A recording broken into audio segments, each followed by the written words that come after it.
In today's video, I'm going to teach you how to forward emails on Zoho Mail. Forwarding is a quick way to share important information without retyping or copying and pasting. By the end of this walkthrough, you'll know exactly how to open your mailbox, pick the right message, and send it along with confidence, all in just a few clicks. Start by opening your web browser and going to mail.zoho.com.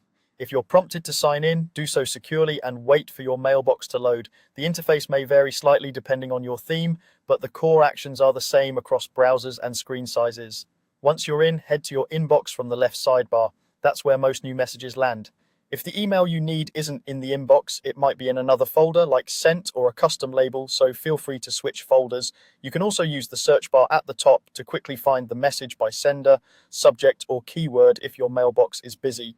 Next, click the email you want to forward to open it. If it's part of a conversation thread, make sure you're viewing the specific message you want to pass along, not just the entire thread. Zoho Mail shows messages stacked together, so take a moment to scroll within the conversation and select the exact one that contains the content you need.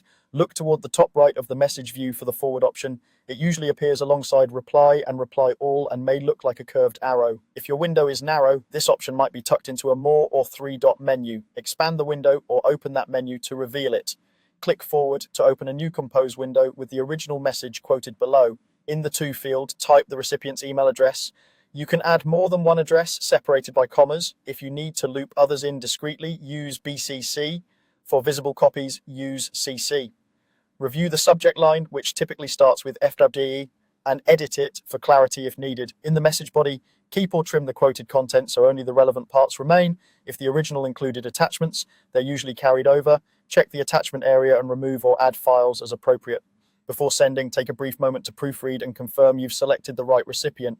When everything looks good, click send. You should see a confirmation and the forwarded message will appear in your sent folder. That's all there is to it. Simple, accurate, and fast.